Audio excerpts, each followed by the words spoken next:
Je suis pas à l'heure, forcément. Mais bon, c'est pas grave. Il faut que je boive ce jus.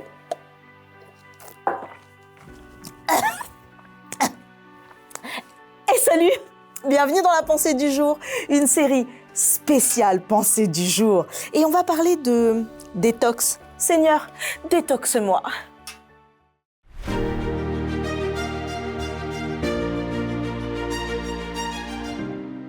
La pensée du jour se trouve dans 3 Jean 1, verset 2. Bien-aimé, je souhaite que tu prospères à tous égards et sois en bonne santé, comme prospère l'état de ton âme. À l'heure d'aujourd'hui, nous parlons sans arrêt, nous entendons parler de détox. Bon, en réalité, c'est pas si moderne que ça, parce que nos parents, nos grands-parents faisaient déjà des détox. Tu as déjà goûté l'huile de ricin, toi? Tu y as eu droit? Moi non, mais j'en ai entendu parler. En tout cas, j'ai eu le droit aux infusions amères.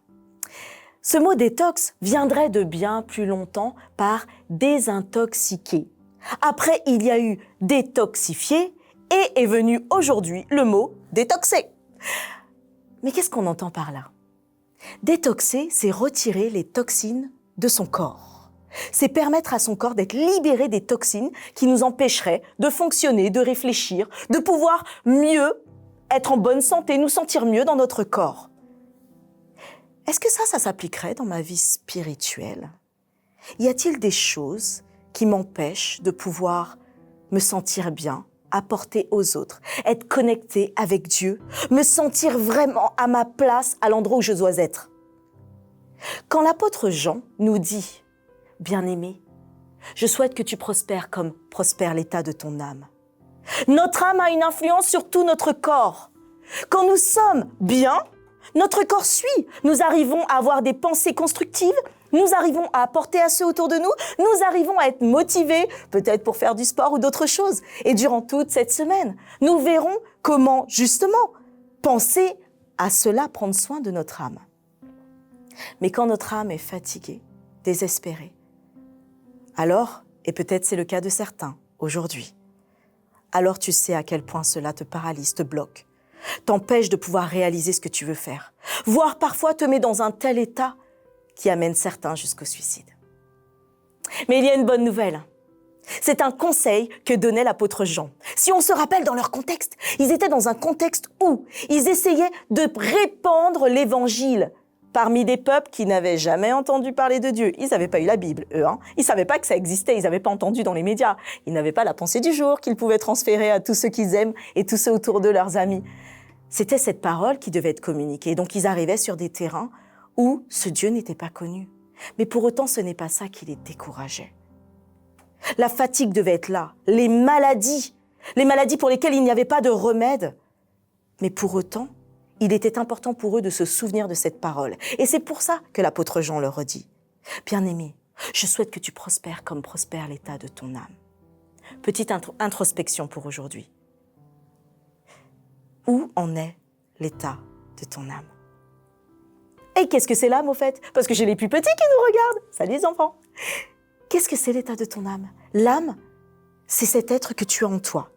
C'est cet être, mais spirituel, que tu as en toi. Parce que nous sommes un corps, mais nous sommes aussi une âme. Et les deux ensemble font que nous sommes un être vivant. C'est l'ensemble qui fait que nous sommes un être vivant. Donc cette âme, elle est tout aussi importante que ce corps. Et cette âme, quand nous en prenons soin, parce que nous réalisons qu'elle est connectée à Dieu, nous arrivons alors à savoir comment avancer dans notre vie, comment mieux nous connecter, comment se mettre en marche, comment pouvoir mettre des choses en place pour pouvoir nous sentir totalement en adéquation avec qui nous sommes et ce que Dieu veut que nous sommes. Cette âme, elle doit être nourrie. Cette âme, elle doit être réfléchie. Cette âme, il faut prendre le temps de savoir ce qu'elle est. Nous aurons l'occasion de le voir. Mais déjà aujourd'hui, je t'invite en ce premier jour à faire une introspection de ton âme. Comment te sens-tu? Si tu devais te dire que Jésus revient aujourd'hui, dans quel état spirituel serais-tu? Ton esprit, vers quoi est-il connecté? À quoi penses-tu? Où es-tu? On peut être dans la joie, mais ne pas être connecté avec Dieu. Es-tu connecté avec Dieu? Ce sont des questions auxquelles nous répondrons. Mais déjà, pose-la toi ce matin. Et surtout, Pose-la à ceux autour de toi pour voir s'ils ont la même chose que toi, la même pensée que toi. En tout cas, c'est un plaisir de pouvoir se dire que Dieu a un projet pour ton âme. On fait ça? Je vais prier avec toi pour t'aider. Éternel notre Dieu, merci encore de nous avoir donné cette âme de vie pour que nous puissions chaque jour voir les projets que tu veux mettre en place. Et en cette semaine, que cette âme, nous puissions en prendre conscience et nous puissions, Seigneur, la connecter à toi. Merci de nous donner aujourd'hui la vraie réalité d'où en est notre âme. Où sommes-nous? Où vivons-nous les choses avec elle? Et comment les vivons-nous avec elle? Et Seigneur, éclaire-nous pour que nous puissions être, comme toi tu nous le dis, en paix. Au nom de Jésus, Amen.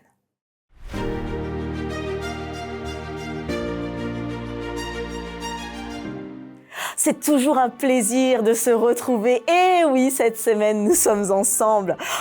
Moi, mon ami Martial, on aime tellement ces pensées du jour et passer du temps avec vous. Alors continuez, laissez-nous des messages, laissez vos prières, partagez, dites-nous ce que vous pensez. Et pour vous, est-ce que cette âme, elle est concrète ou pas? Et surtout, retrouvons-nous sur Adventiste FFN dès demain matin pour une autre pensée du jour.